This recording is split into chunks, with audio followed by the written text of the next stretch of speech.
Our story begins with the starship Avalon, a massive interstellar cruiser quietly gliding through space. Its destination, a faraway colony world called Homestead 2. The ship is entirely automated, with all 258 crew members and 5,000 passengers sound asleep inside hibernation pods, meant to keep them frozen in time during the long voyage. But as Avalon cruises through the cosmos, it enters a dangerous asteroid field. The ship's shields power up and automatically divert energy to protect its systems. Unfortunately, one particularly large asteroid slams directly into Avalon, breaching its defenses and triggering a cascade of malfunctions throughout the vessel. The ship begins repairing itself, but amid the chaos, one of the hibernation pods glitches and awakens a passenger far too early. That unlucky traveler is Jim Preston, a mechanical engineer by trade. Jim's pod opens and he's greeted by the ship's automated awakening program. The system informs him that he's just completed 120 years of deep sleep and that Homestead 2 is only 4 months away. Relieved and excited, Jim imagines spending those last months enjoying Avalon's luxuries before settling into a brand new life on a new planet. He's issued his ID band, shown his personal cabin, and given instructions about entertainment, meals, and activities available on the ship during the remaining trip. At first, Jim is thrilled. He gets ready, leaves his cabin, and joins an orientation class. But something feels off. The holographic teacher explains the reasons people are leaving Earth, describing it as overpopulated, overpriced, and overrated. Jim keeps raising his hand, confused as to why he's the only one in the room. The hologram ignores his questions, simply repeating its pre-programmed lecture. Puzzled, Jim wanders deeper into the ship. He checks the main concourse, but it's empty. He approaches an automated help desk, asking to speak with a real crew member. The system directs him to a steward, but when Jim arrives, there's still no one there. Finally, he requests to see the captain, only to discover that the entire bridge is locked and the crew members are still sealed away in their pods. Growing anxious, Jim makes his way to the observatory. There, through the vast windows, he realizes the shocking truth.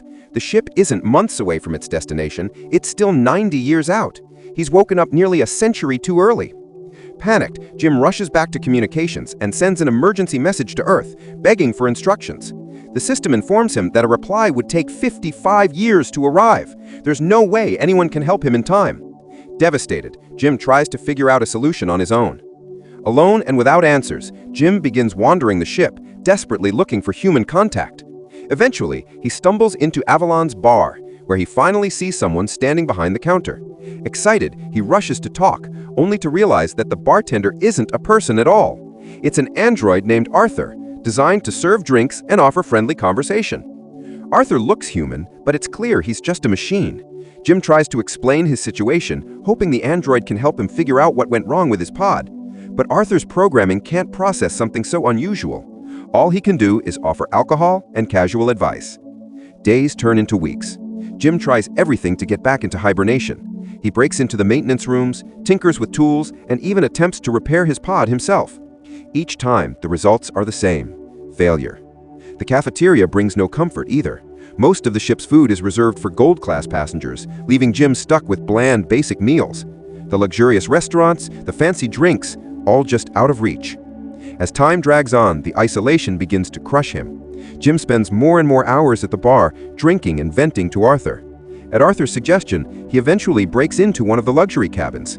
For a brief while, he tries out the ship's high-end restaurants, entertainment systems, and virtual games, but the thrill fades quickly. No matter what he does, there's nobody to share it with. The silence becomes unbearable. Jim grows restless, unshaven, and miserable. He spends sleepless nights wandering the halls, and eventually his despair drives him toward the airlock. He finds a suit designed for spacewalks and decides to step outside. Floating among the stars, Jim is awestruck by the view, the endless black sky dotted with galaxies and nebulas. But instead of feeling wonder, he feels emptier than ever, realizing he's the only conscious human being for light years. Back inside, his loneliness becomes overwhelming. Jim even approaches the airlock without a suit, ready to end it all. At the very last moment, he pulls back, collapsing in despair. That's when something catches his eye. While wandering past the hibernation pods, Jim notices a young woman inside. Her name is Aurora Lane. Curious, he looks up her passenger file and listens to her interview recordings. She's a writer from Earth, witty and full of life. Jim becomes captivated by her word, reading her work and replaying her video messages. Day after day, he lingers by her pod, torn between admiration and guilt. He confides in Arthur about his growing feelings, but the android doesn't understand the weight of Jim's dilemma. If he were to awaken Aurora, she would share his fate, trapped aboard Avalon for the rest of her life. Jim knows it would be selfish. At first, he resists the temptation, but the thought gnaws at him until eventually, after more than a year of solitude, he makes a fateful choice. He tampers with Aurora's pod. The system whirs to life, and slowly, she awakens. Jim hides, unsure how to face her. Later, when they meet in the main concourse, Aurora is as confused as Jim once was. He explains the situation. They're the only two awake, with no way to access the crew or restart their pods. Aurora panics, rushing to her chamber in hopes of returning to hibernation, but Jim admits there's no technology on board that can fix the problem. She's devastated, but exhausted. Jim encourages her to rest and take things one step at a time. Aurora feels sympathy for him, realizing he's been alone for a year, but she doesn't know the truth, that Jim woke her on purpose. Aurora wakes up disoriented, still adjusting after her long hibernation. She wanders the concourse, asking the automated help desk about the pods, but gets the same useless answers Jim once received.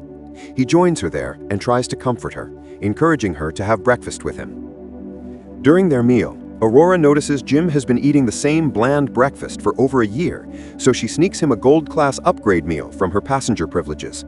She clings to hope that the pods might still be fixable, unlike Jim, who's already given up. Aurora throws herself into research, scouring the medical bay, scanning technical documents, and even trying to break into the crew's sealed hibernation quarters, but nothing works. Meanwhile, small glitches and malfunctions keep appearing throughout Avalon. Lights flicker, doors jam, and the food dispensers glitch. Aurora begins to realize that not only are they stranded, the ship itself is not as stable as it should be. To cope, she starts journaling her experiences, jogging through the ship's empty hallways and swimming in its massive pool. But she can't escape the crushing awareness that her dream trip has turned into a lifelong prison. Seeking perspective, Aurora interviews Jim about his life. At first, he repeats the company slogans, but soon he opens up. He explains that he chose to immigrate to the colony because he wanted to build something meaningful with his own hands, to create a life where he could truly matter. Later, in the observatory, Aurora reveals her own motivations. Unlike most passengers, she purchased a round-trip ticket. Her plan was to spend a year on Homestead 2, then return to Earth and publish the story of the greatest journey ever undertaken. She wanted to be remembered for writing a once-in-a-lifetime piece. Now, trapped on Avalon, that dream is gone. Jim sees her despair and tries to cheer her up. He takes her on many adventures around the ship, to the dance floor, the cinema, even the basketball court. Finally, he introduces her properly to Arthur at the bar. For the first time since waking, Aurora begins to smile and laugh again. Jim isn't free from guilt, though. Every time he sees her happy, he's reminded of the secret he's keeping, that he stole her choice away. Still, their bond deepens. Jim crafts a small model of the Chrysler Building in the observatory as a gift, knowing Aurora misses Earth's architecture. Touched, she begins to see him differently. Their friendship blossoms into romance. They go on a date at the bar, sharing stories of their past. Aurora reveals that her father passed away when she was a teenager, shaping much of her outlook on life. After dinner, Jim leads her to the airlock. Together they put on spacesuits and step out into the void. Aurora is stunned by the breathtaking sight of the galaxy stretching out before them. Jim switches off the magnetic locks on their boots, and the two float hand in hand, free among the stars. When they return inside, their passion ignites. They kiss, retreat to Jim's cabin, and from that night on, they live as partners. Aurora moves in with him, and they build a daily routine, jogging together, exploring the hydroponics bay, and even celebrating her birthday. Jim surprises her with flowers from the greenhouse and a romantic dinner before presenting her with a handmade ring. But at the bar, disaster strikes. While Jim is in the restroom, Arthur accidentally lets slip that Jim was the one who deliberately awoke Aurora. Her entire world shatters. Furious and betrayed, Aurora confronts Jim, horrified that he stole her life for his own selfish need for company. She screams at him in rage, packs her belongings, and moves out of his cabin. From that moment on, every time Jim tries to approach her, she flees. Their fragile relationship is destroyed.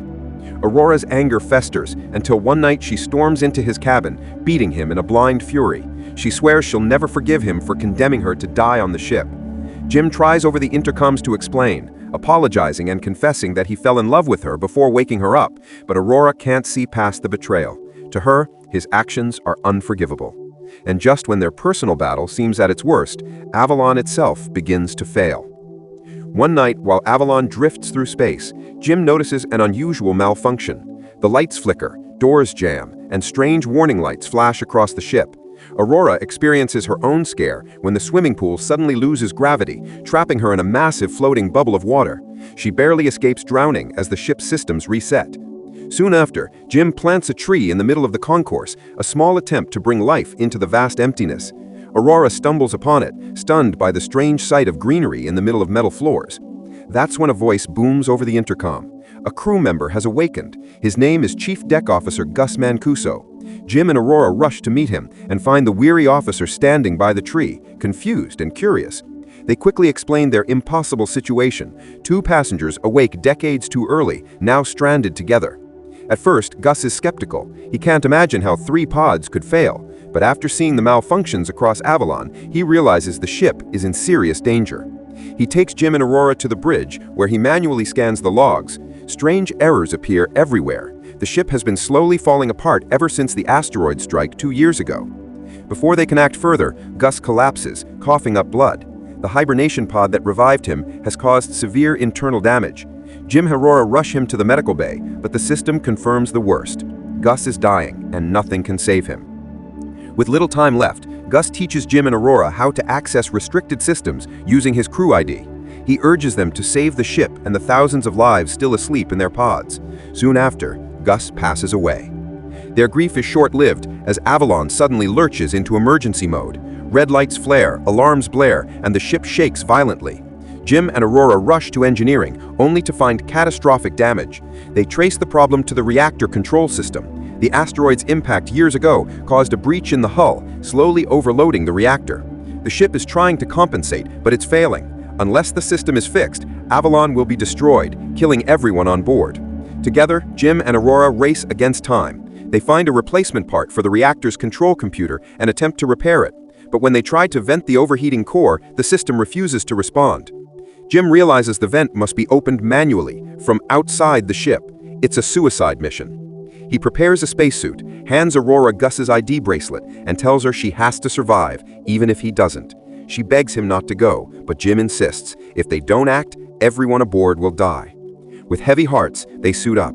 Jim steps outside onto the hull, making his way toward the massive reactor vent door. Inside, Aurora frantically works the controls, but the heat in the chamber rises to critical levels. A blast of energy strikes her, injuring her arm, but she pushes through the pain. Jim finally reaches the vent. The door refuses to budge, so he forces it open by hand, knowing he can't let go. He shouts to Aurora to trigger the venting sequence. She refuses at first, terrified of losing him, but he insists that she must. Tearfully, she vents the reactor. The plan works. The reactor stabilizes, but at a terrible cost. The explosion hurls Jim into space, ripping his tether and damaging his suit. His oxygen leaks rapidly as he drifts into the void. Aurora races to an airlock, grabs another suit, and launches herself after him. Her tether falls short, dragging her back until she grabs hold of Jim's broken line at the last second. With all her strength, she hauls his limp body inside. But by the time she reaches the infirmary, it's too late. Jim is unresponsive. He's dead. Desperate, Aurora uses Gus's ID to override the medical bay's protocols. The pod begins resuscitation procedures, pumping life back into him. After a harrowing few moments, Jim gasps for breath. He's alive. Aurora breaks down in relief, finally forgiving him. After his near-death experience, Jim is left shaken but determined. While checking the medical bay's advanced equipment, he makes a startling discovery. The autodock can be configured as a functional hibernation pod. In theory, it could put a person back into stasis for the remaining 90 years of the journey. Jim tells Aurora the news. His voice is heavy with guilt, but also hope. He explains that the pod can only support one person. That means Aurora has a choice. She can return to hibernation and wake up safely on Homestead 2, leaving Jim to live his life alone on Avalon. The offer stuns her. For the first time, Aurora has a way out of her nightmare. She could return to the future she once dreamed of, her writing career, her adventures, her life on the new colony.